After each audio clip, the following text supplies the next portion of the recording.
수필 작가인 장영희 교수가 서강대에서 제자들을 가르치던 어느 날 누구보다도 뛰어났던 한 제자의 그런 경험을 자신의 수필집에 기록한 것을 제가 보았습니다. 교수들 사이에서 공부를 잘했던 학생, 그래서 좋은 집안에서 자라나고 또 좋은 대학을 졸업하고 그리고 좋은 직장에 들어가서 그 인생이 잘 될 것이라고 믿었던 제자가 어느 날 학교에 찾아왔습니다. 그리고 교수님 앞에 찾아왔습니다. 그녀는 너무나도 잘된 삶을 살 거라고 생각했는데 남편으로부터 2번이나 거절을 받고 버림을 받고 그리고 2살 된 아기와 함께 홀로 인생을 살아가기가 버거웠던 것 같습니다. 그런 제자를 만났던 장영희 교수가 그 제자가 떠나가는 모습을 보면서 편지를 써서 그에게 편지를 전해주었습니다. 그 글에 이렇게 써 있습니다. 불행이라는 단어가 어울리지 않는 네가 내 눈앞에서 불행해지는 것을 나는 선생으로서 속수무책으로 지켜볼 수밖에 없었다. 차라리 내 무릎에 얼굴을 묻고 선생님 저 어떻게 해요? 하고 슬퍼했다면 위로라도 했을 텐데 내 앞에서 잘 사는 모습 보여드리지 못해 죄송하다고 활짝 웃으며 돌아서는 너의 뒷모습은 어쩐지 휘청휘청 위태롭고 온몸으로 펑펑 울고 있는 것만 같았다. 이 편지의 끝 무렵에는 그녀는 이렇게 썼습니다. 인생에 무릎 꿇는 나무가 있다고. 인생의 바람 속에서 잘 곧게 섰던 나무는 다 산에서 잘려서 나갔지만 그러나 비바람 앞에 오히려 무릎 꿇었던 소나무, 그 나무는 산을 지키고 있었다고. 그리고 그 나무가 다시 한번 태어나는 한 번이 있는데 그것은 아주 유명한 500년 된 그런 바이올린의 악기에 연주를 하는 나무로 쓰일 때만 태어난다고. 인생에 고난이 있지만 그래서 때로는 무릎 꿇는 것 같지만 그러나 그 길을 지켜가는 것이 너에게는 또 다른 삶의 힘이 될 거라 이야기해 줍니다.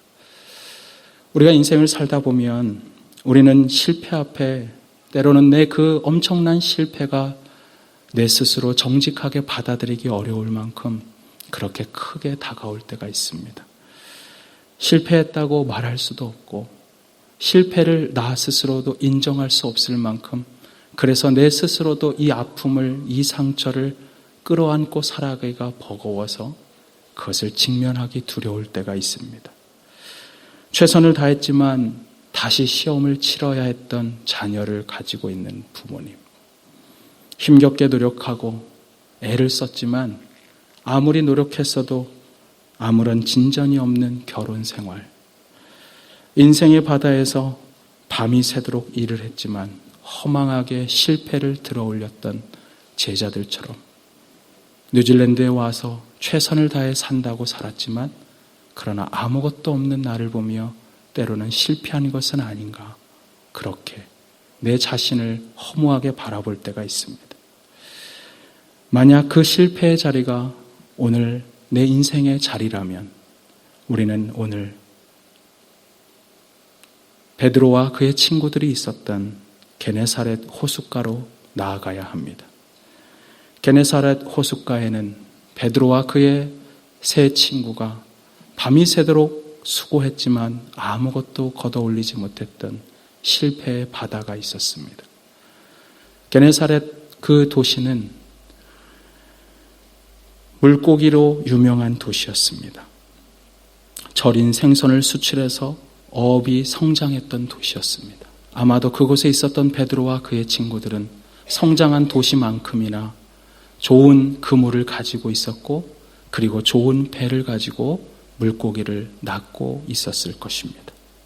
그날 밤도 그의 친구들은 그물을 내렸고 그러나 밤이 새도록 수고했지만 아무것도 걷어올리지 못한 자신의 배를 보며 그는 허탈하게 그물을 씻고 있었습니다. 그런데 바로 그때 그곳에서 만난 예수 그리스도로 인해 그는 잠시 후 지금껏 한 번도 들어올려 본 적이 없었던 물고기를 건져 올립니다. 똑같은 호수, 똑같은 바다, 똑같은 그물, 똑같은 사람들. 그러나 바로 1시간 전까지 실패를 걷어올리고 있었던 그 사람들. 바로 조금 전 밤이 새도록 수고했지만 아무것도 길어올리지 못했던 똑같은 배. 그러나 그리스도를 만난 다음 그 배는 전혀 다른 성공의 배. 실패였던 장소가 새로운 역사로 바뀌는 놀라운 일터로 그들은 놀라운 사람들로 변화되고 있었습니다. 과연 무엇이 똑같은 곳에서 똑같은 실패를 경험한 그들이 어떻게 전혀 경험한 적 없는 새로운 삶으로 나아갈 수가 있었을까요? 무엇이 이런 차이점을 만들었습니까? 저는 오늘 그리스도를 만난 베드로의 삶을 통해서 우리의 인생의 실패를 경험하고 있던 그때 우리는 그리스도를 통해 무엇을 경험할 수 있는지 함께 나누고 싶습니다. 인생의 바다에서 실패의 그물을 들어올릴 때 우리는 과연 무엇을 해야 할까요?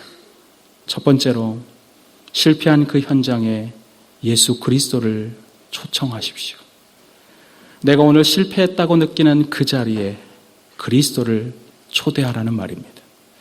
우리 함께 누가복음 5장 1절과 2절 말씀을 한번 한 목소리로 읽어보겠습니다. 같이 읽겠습니다. 시작. 무리가 몰려와서 하나님의 말씀을 들을새 예수는 게네사렛 호숫가에 서서 호숫가에 배 두 척이 있는 것을 보시니 어부들은 배에서 나와서 그물을 씻는지라. 아마도 예수님께서는 게네사렛 호숫가에서 어떤 무리들에게 하나님의 말씀을 전했던 것 같습니다.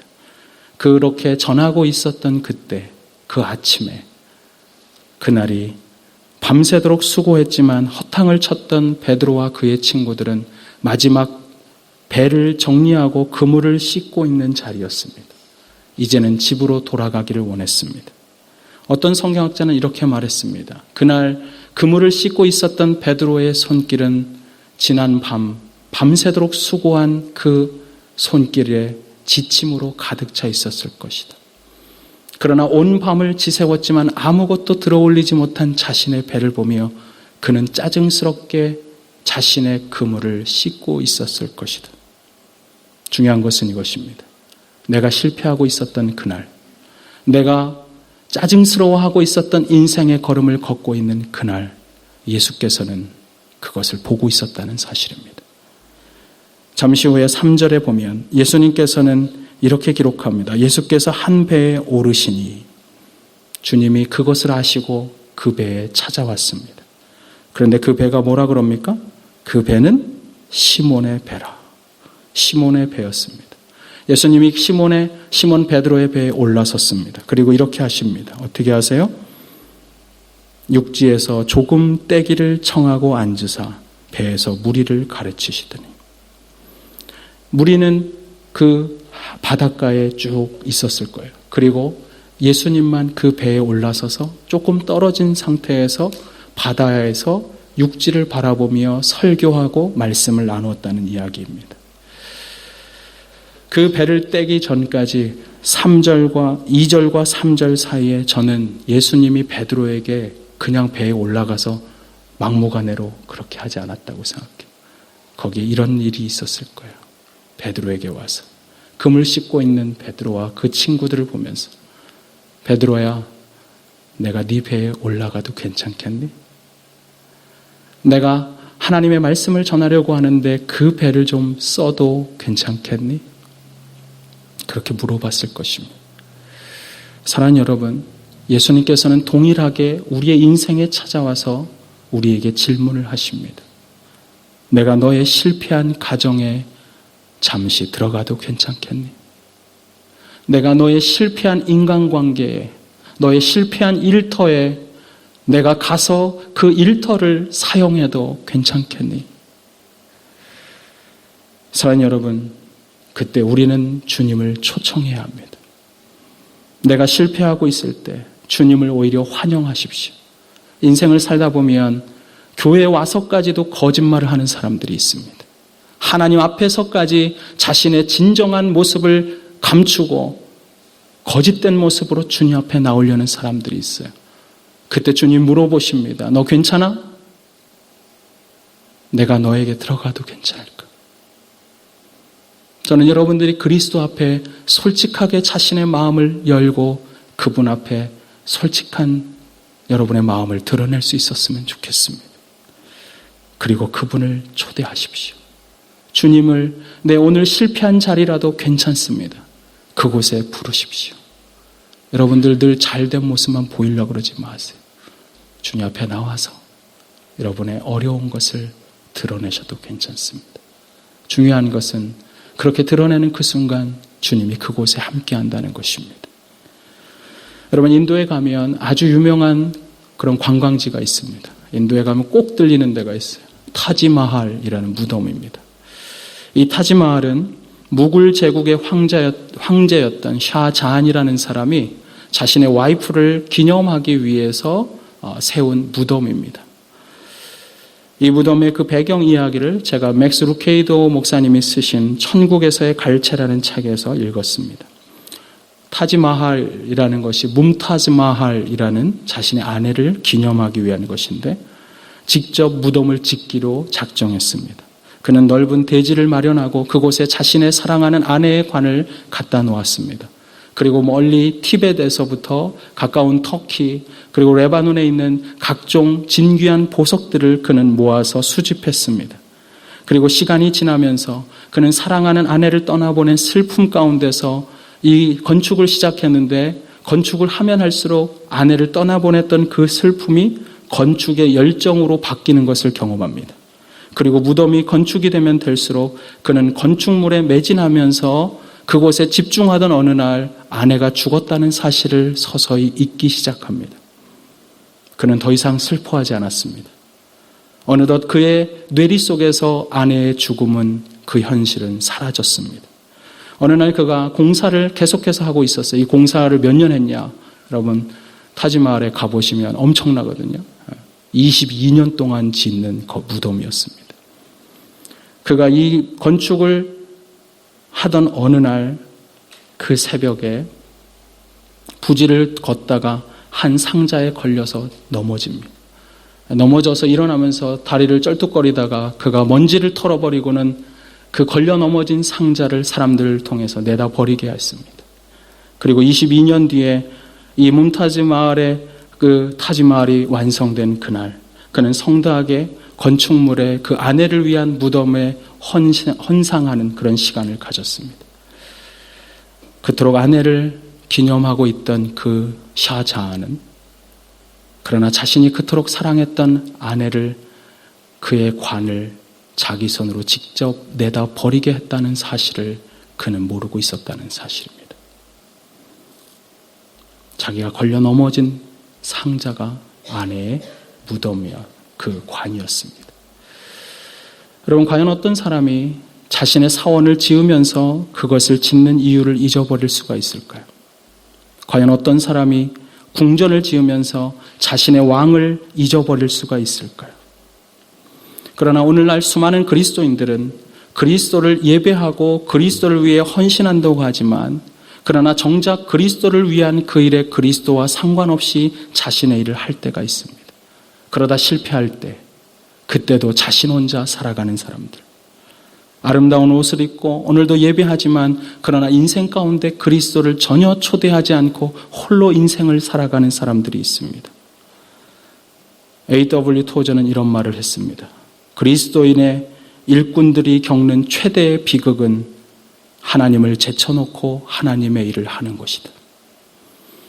교회 와서 열심히 헌신하는데 교회를 위해서 아니 하나님을 위해서 일하고 있지만 전혀 하나님과 상관없이 일하는 사람들.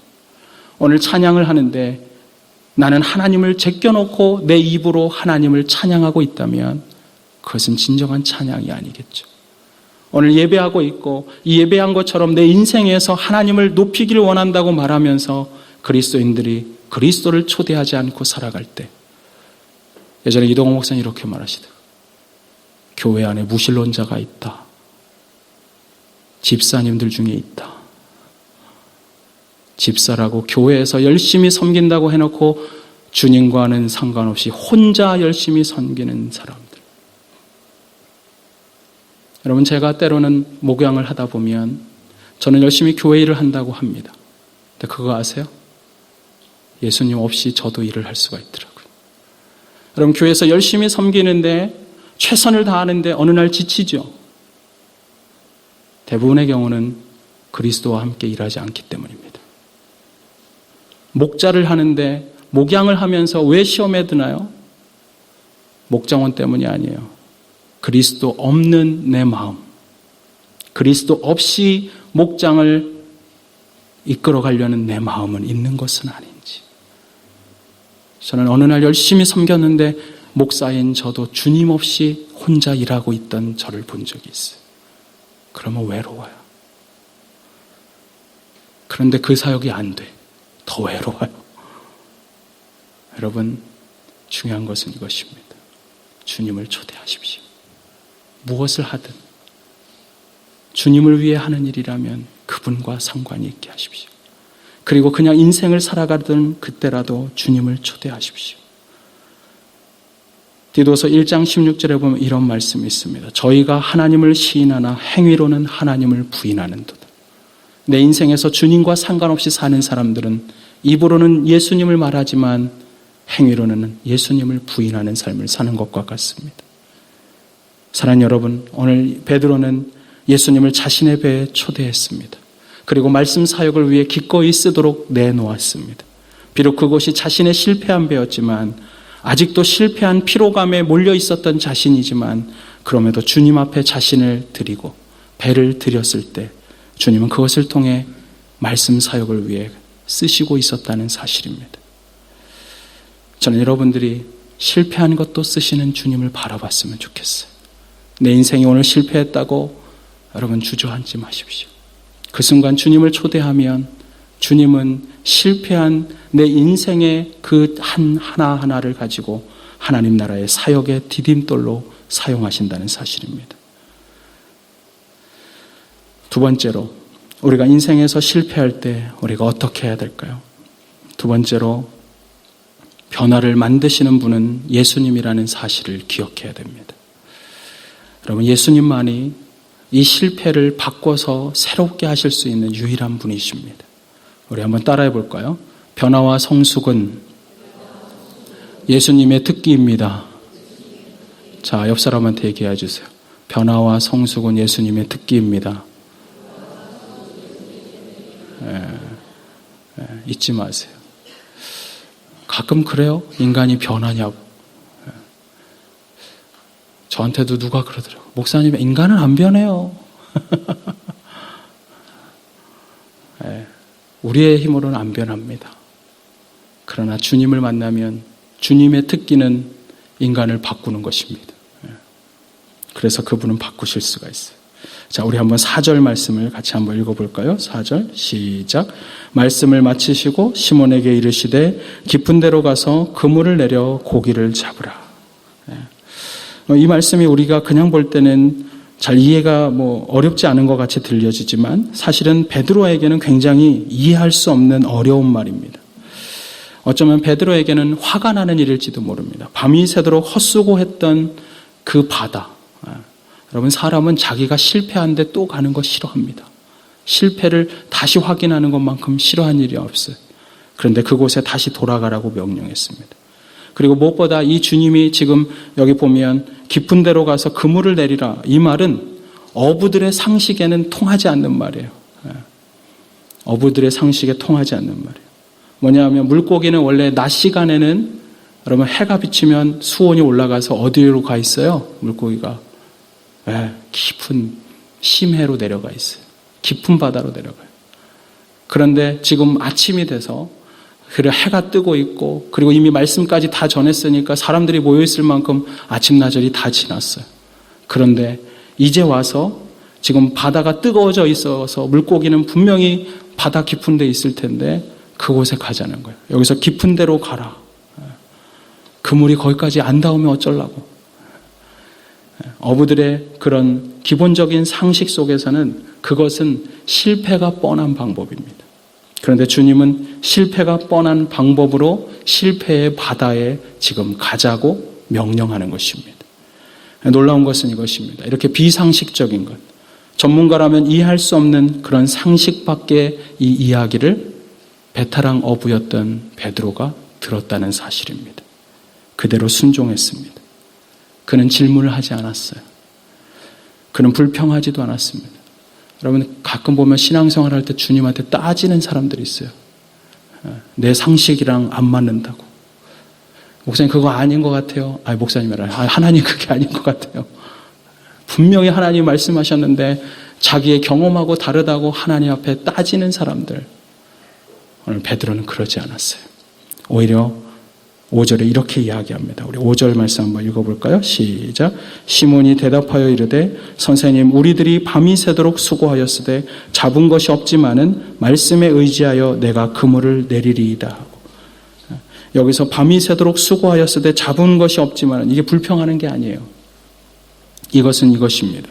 밤이 새도록 수고했던 나의 실패, 그러나 그럼에도 불구하고 주님의 말씀을 의지하여 내가 그물을 내리겠습니다.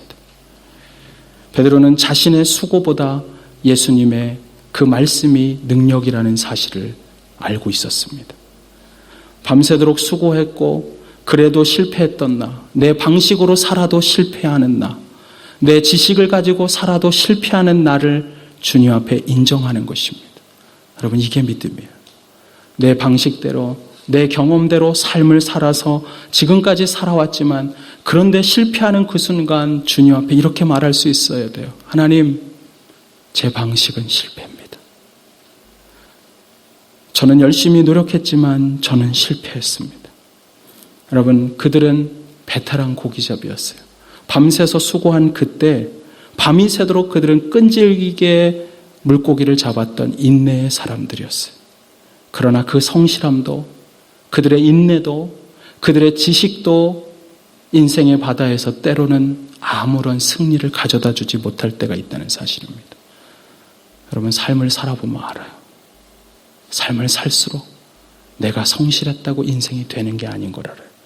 그래서 시편 127편에 시편 기자는 이렇게 썼습니다. 여호와께서 집을 세우지 아니하시면 세우는 자의 수고가 헛되며 여호와께서 성을 지키지 아니하시면 파수꾼의 깨어있음이 헛되도다. 너희가 일찍이 일어나고 늦게 누우며 수고의 떡을 먹음이 헛되도다. 여러분, 그리스도 없는 우리의 노력은 헛수고일 뿐입니다. 그리스도 없는 우리의 성실함은 인생에서 상처만 남길 뿐입니다. 여러분, 성실한 것은 좋은 것입니다. 그러나 그리스도와 함께 성실하십시오. 그리스도를 모셔놓고 그분 앞에서 자신의 실패를 인정할 수 있는 믿음을 가지고 그분 앞에서 성실하게 살아가십시오. 우리 주님께서는 그곳에 일하셔야 합니다. 여러분의 실패한 그곳이 내 인내가 아니라 주님이 오셔서 일할 때만 새로워지기 시작합니다. 여러분이 아무리 일이 잘 되고 자녀들이 잘 되는 것 같아도 끝까지 잘 되려면 그곳에 주님이 오셔야 됩니다. 주님의 임재가 있어야 돼요. 여러분, 능력은 주님이에요. 내 지식도 능력이 아니고 내 경험도 능력이 아니고 내 성실함도 능력이 아니에요. 중요한 것은 우리 그리스도만이 내 삶의 소망이고 능력이라는 사실입니다. 저는 여러분이 그걸 신뢰하고 그리스도를 초대했으면 좋겠어요. 스가랴서 4장 6절에 이런 말씀이 있습니다. 여호와께서 말씀하시되 이는 힘으로 되지 아니하며 능력으로 되지 아니하고 오직 나의 영으로만 되느니라. 하나님의 영으로만 되는 일이 있습니다. 그리스도께서 명령하시면 나에게 있어서 가장 별 볼 일 없는 그때가 가장 위대한 때가 될 수가 있습니다. 그리스도의 영이 임하시면 나에게 가장 절망적인 그 상황도 가장 희망적인 상황으로 바뀔 수가 있다는 사실입니다. 그러므로 여러분들이 주님을 초대하시고 그분 앞에 나의 실패를 인정하시고 그리고 주의 말씀 앞에 순종하며 살아가십시오. 그럴 때 우리는 주님의 영으로 일하는 것을 경험하게 될 것입니다. 우리가 인생에서 실패할 때 어떻게 해야 될까요? 마지막 세 번째로 그것은 예수님의 계획에 동참해야 한다는 것입니다. 실패했던 베드로는 예수님을 초대했습니다. 그리고 자신의 지식과 다르지만 그는 순종했습니다. 그 순종의 결과가 무엇일까? 우리 6절과 7절을 같이 한번 읽어보겠습니다. 시작. 그렇게 하니 고기를 잡은 것이 심히 많아 그물이 찢어지는지라. 이에 다른 배에 있는 동무들에게 손짓하여 와서 도와달라 하니 그들이 와서 두 배의 채움에 잠기게 되었더라. 자신의 배도 채울 수가 없어서 자신의 친구들의 두 배까지 꽉 채웠습니다. 그런데 오늘 본문은 7절에서 끝나지가 않습니다. 그들이 많은 수확을 올린 것이 순종의 결과가 아니라는 사실입니다. 순종의 결과로서 많은 수확을 얻은 것도 있지만 오늘 예수님께서 이 기적을 통해서 진짜 보여주고 싶은 것은 11절입니다. 우리 11절을 같이 한번 읽어보겠습니다. 시작. 그들이 배들을 육지에 대고 모든 것을 버려두고 예수를 따르니라. 베드로의 순종의 결과는 무엇이냐? 그것은 많은 물고기를 얻기를 원했지만 그 많은 물고기를 오히려 내버려두고 그리스도를 따르는 데까지 간 것입니다. 예수님을 진실로 따르는 자가 되었다는 사실입니다. 더 이상 내가 갖고 있었던 소유에 대해서 만족하는 인생이 아니에요. 오늘 내가 먹고 사는 것에 치우친 인생으로 살기보다는 더 높은 하나님의 가치를 따라서 인생을 살기로 그가 결정했다는 사실입니다. 이제는 그 모든 것보다 예수님이 삶의 우선순위입니다. 여러분, 예수님의 제자가 된다는 것은 예수님을 따른다는 것입니다. 그분과 함께 머문다는 것입니다. 예수님께서 어디로 가든지 나는 주님이 있는 곳이면 끝까지 따라가겠습니다. 그게 그리스도인 그리고 제자의 정의입니다. 저는 여러분들이 그리스도가 원하면 어디든 갈 수 있는 마음이 있었으면 좋겠어요. 여러분들 보고 재산을 포기하라는 게 아니에요. 여기 다 내버려뒀다고 제가 여러분 보고 재산을 포기하라는 게 아니라 그것을 포기하고도 주님을 따를 수 있는 마음이 내 안에 있는가. 여러분, 신앙생활은 우선순위입니다. 여러분의 삶의 우선순위가 그리스도께로 되어 있나요? 그리스도가 여러분의 인생의 진짜 우선순위 맞으십니까? 그렇다면 왜 사람들의 그 말 한마디에 그렇게 흔들리십니까? 그리스도가 우선순위라면 왜 사람들의 평가에 자신이 평가된다고 생각하십니까? 그리스도의 평가가 중요합니다. 그리스도가 나를 어떻게 바라보고 있느냐가 중요합니다. 저는 여러분들이 그리스도에게 가장 합당한 평가를 받기 위해 그분을 위해 여러분의 삶을 드릴 수 있었으면 좋겠어요. 베드로는 실패한 배를 드림으로 자신의 온 전체를 드릴 수 있는 사람이 되었습니다. 여러분의 실패를 주님 앞에 드렸을 때 주님이 그걸 쓰는 것을 본 순간 우리는 모든 것을 드려도 된다는 것을 경험합니다. 저는 여러분들이 그리스도인이라고 주님 앞에서 나중에 섰을 때 상처 하나 없는 사람이 되지 않았으면 좋겠어요. 여러분 가만히 보면 여기가 튀어나왔어요. 보이세요? 모르시죠? 원래 눈썹이 좀 튀어나온 원숭이상이라 곰인가? 곰상인가? 하여튼 뭐 그래요. 약간 뭐 진화론자 같으면 좀 덜 진화한 사람처럼 여기가 튀어나왔어요. 근데 제가 예전에 대학생 사역할 때 우리 청년들, 대학생들 마지막 추억 남기겠다고 저기 전라도 남해 조도까지 가서 전망대 가서 똑 떨어져가지고 답사하다가 떨어져서 머리를 받고 떨어져가지고 지금 이렇게 상처가 있습니다. 제 손목에 상처가 손에 하나 있어요. 손등에. 어릴 적 모기에게 물린 상처인데 성질이 고약해서 가려움을 못 참고 박박 긁어가지고 딱지가 앉을만 하면 뜯어서 2살 때 지금까지 여기 상처가 있습니다. 손톱만한 상처. 제가 뭐 얘기하는 줄 아세요? 여러분 갈라디아서 보면 사도 바울이 이후로 나에게 아무것도 말하지 말라 그러면서 이렇게 말해요. 나는 예수의 흔적을 가졌노라. 거기서 흔적이 상처라는 뜻이에요. 그는 자신의 인생을 하나님 앞에 드리면서 삶에서 많은 상처를 받았습니다. 나를 위한 상처가 아니라 그리스도를 위한 상처여서 그것을 예수의 흔적이라고 이야기합니다. 그 흔적을 요즘에는 사람들이 뭐 이렇게 멋있는 찬양팀이 이름을 썼어요. 마커스. 그게 상처란 뜻이에요. 흔적. 예수를 가슴에 품고 사는 사람이 예수를 위해 살다가 받는 삶의 상처가 있는가? 여러분 인생 살면서 주님 앞에 섰던 어느 날 인생 쇠파 속에서 가진 상처만 갖고 주님 앞에 가시겠습니까? 그 상처가 아니라 그리스도를 위해 드린 삶의 흔적을 가지고 가십시오. 때로는 어려움을 당하고 예수님 때문에 모욕도 좀 당해보고 예수님 때문에 아픔도 겪어보고 내 먹고 사는 것 때문에 아픔 겪는 거 말고 주님 위해서 한번 상처도 받아보고 여러분 그래야 주님 앞에 설만하지 않겠어요? 이 땅에서의 삶 오래 살면 80, 90입니다. 그 인생을 어떻게 들이시겠어요? 전라북도에 여러분 한국의 전라북도 김제에 가면 기역자 모양으로 된 한옥 모양의 교회가 있습니다.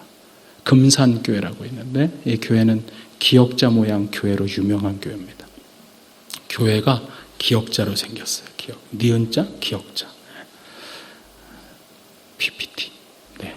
저게 금산교회인데 다음 보세요. 저렇게 생겼어요. 기역자 모양이에요. 계속 넘기세요. 네. 여기가 강단이 저 앞에 있고 강단의 앞에서 설교자가 서면 앞에는 남자들만 이렇게. 네. 조선시대 때 세워진 지금으로부터 110년 된 것 같아요. 1905년에 세워진 교회인데 네, 저기 보시면 선교사님이 설교를 하시면 남자만 앞에 있고 이쪽에는 여자가 있어서 커튼으로 가렸어요. 왜 그런지 아시죠? 조선시대의 남녀 유별 사상 때문에 그렇습니다. 그래서 남자들만 오늘같이 이렇게 섞여서 못 있어서 남자가 여자를 보면 안 돼서 이렇게 커튼까지 쳐놨어요. 그러면 기역자로 유명한 이 교회인데 전라도에 지금은 어떤 건축물로 이렇게 문화재에 지정이 되어 있습니다. 근데 중요한 건 이겁니다. 그 교회는 기역자 교회로 유명하지만 가보면 그보다 훨씬 더 유명한 이야기가 있습니다. 그건 뭐냐 하면 양반이 자기의 종놈을 섬긴 그 이야기로 유명한 교회입니다. 1904년에 금산이라는 곳에 금산교회거든요. 산에 사금이 많아서 금이 많아서 이름이 금산이에요. 그곳에 세워진 교회인데 금광 사업을 통해서 집이 부자가 된 아주 놀라운 집이 있었는데 그 사람이 조덕삼이라는 사람입니다. 조덕삼이라는 사람이 1904년에 마국간과 주막을 겸해서 거기에 마방을 운영했습니다. 워낙에 돈이 많고 수입 수출을 많이 하다 보니까 말을 이렇게 운송하는 일까지 했어요. 근데 그곳에 1904년에 테이트라고 하는 미국의 선교사님이 오셔서 머물게 됐습니다. 잠깐 머무는 그날 조덕삼이 선교사님에게 물어봤습니다. 당신의 나라는 살기 좋은 나라인데 왜 그 나라를 버리고 가난한 조선에 왔습니까? 이렇게 대답했습니다. 오직 하나님의 특별한 사랑 때문에 왔습니다. 이렇게 시작된 그의 대화 속에서 이 선교사님의 희생과 사랑의 감동을 받은 조덕삼은 자신의 사랑채를 내주어서 그곳에서 교회를 하도록 그렇게 허락을 해 주었습니다. 그리고 테이트 선교사로부터 그가 복음을 듣고 그가 복음을 전하지 않을 수 없어서 마을에 복음을 전하기 시작했습니다. 그래서 박화서라고 하는 한 형제를 복음으로 전도하고 그 다음에 자기의 마부 역할을 하고 있었던 머슴인 이자익을 복음 전도했습니다. 그러고 나서 1년이 지난 다음에 조덕삼, 이자익 그리고 박화서 이 세 사람이 세례를 받고 교인이 된 다음에 말씀도 전하고 그리고 교회의 행정일을 보는 집사가 되었습니다. 그때 당시 이자익이 어떤 사람이냐면 경상남도 김해 출신인데 부모를 잃어버리고 형제자매도 없이 혼자가 돼서 밥을 먹기 위해서 김제까지 와서 가장 부자인 집 앞에서 조덕삼을 만나 머슴이 되겠다고 한 사람입니다. 그래서 머슴살이를 하던 어느 날 그가 조덕삼의 아들이 한문 공부하는 것을 문 밖에서 들으면서 한자를 외우는 것을 조덕삼이 보고는 밤에 불렀습니다. 한자를 공부했냐? 네. 이자익이 자기는 양반에게 맞아 죽는 줄 알았습니다. 그날 양반이었던 그 조덕삼이 묻습니다. 천자문을 외워봐라. 다 외우는 거예요. 제가 쓸 줄은 모르지만 외울 수는 있습니다. 그래, 내일부터 우리 아들과 함께 한문을 배워라. 그리고 한글을 가르칩니다. 그리고 복음을 전했던 그 애를 데려다가 테이트 선교사님 밑에서 양반인 조덕삼이 쌍놈인 이 마부 이자익과 함께 성경 공부를 시작했습니다. 그리고 4년 뒤에 이 교회에 세례받은 교인 30명이 되던 날 장로 선거가 있었습니다. 장례 피택 선거의 후보자 2명 누굴까요? 조덕삼, 이자익. 오늘의 대화는 2사람이잖아요. 둘이 나왔어요. 선거를 했어요. 장로 피택에 양반이고 그 지역의 최고의 부자인 조덕삼은 낙방하고 그 집의 머슴인 마부 이자익이 장로가 됩니다. 갑자기 교회가 술렁거렸습니다. 그때 당시에 한국 교회가 어떤 일이 있었냐면 선교사님이 복음 전했는데 쌍놈과 양반이 함께 예배하는 게 싫어서 이쪽은 쌍놈들의 교회, 이쪽은 양반들의 교회 이러던 시대입니다. 그런데 쌍놈이 장로가 됐습니다. 그날 이자익이 일어서서 이렇게 말했어요. 우리 금산교회 여러분은 참으로 훌륭한 일을 해냈습니다. 저희 집에서 일하는 이자익은 저보다 신앙의 열의가 더 대단합니다. 그를 뽑아주셔서 감사합니다. 그 교회 천장에 상량문에 이렇게 써 있어요. 너희가 하나님의 성전인 것과 하나님의 성령이 너희 안에 계시는 것을 알지 못하느냐. 고린도전서 3장 16절 17절. 그 말씀대로 금산교회는 정말 하나님의 성전이 되기를 원했습니다. 2년 뒤에 조덕삼이 장로가 되었습니다. 그리고 1년 뒤에 그의 머슴이었던 이자익은 신학교에 들어갑니다. 평양신학교에 들어갔습니다. 그때 신학교에 간 이자익을 위해서 조덕삼은 생활비와 학비를 모두 지원하기 시작했습니다. 5년의 신학교 교육을 마친 날 조덕삼 장로는 자신의 머슴이었지만 신학교를 졸업한 이자익 전도사님을 찾아갔습니다. 목사 안수 받는 날 전도사님 우리 교회 담임 목사님으로 오십시오. 그리고 테이트 선교사가 후임 목사를 찾는 날 조덕삼 장로는 자기의 머슴이었던 이자익을 초청해서 그 교회에 좋은 담임 목회자가 되게 했습니다. 이 교회 이자익 목사님은 머슴이었지만 좋은 장로님의 섬김을 따라서 그리고 선교사님의 전해준 복음에 따라서 인생을 드리면서 장로교회의 그때 당시 신사참배운동을 반대하고 믿음을 지키는 데 가장 많이 앞섰던 사람입니다. 지금 대전에 있는 신학교 총장을 하면서 학교를 세웠던 사람, 교단이 갈라지는 것을 제일 많이 가슴 아파했던 사람, 그리고 헌신했던 머슴 목사님 이자익. 그의 후손은 대를 이어서 그 교회 장로로 섬겼습니다. 지금은 국회의원인 조세영 씨가 3대 아들입니다. 조덕삼의 손자 조세영. 국회의원이어서 돌아다니냐고 교회 섬길 데가 없다 그러자 금산교회가 불러서 장로로 교회를 위해 섬겨달라고 얘기했고 기꺼이 그 일을 했습니다. 사랑하는 여러분, 진짜 그리스도인은 내 상식과 내 방식을 깨뜨리는 것입니다.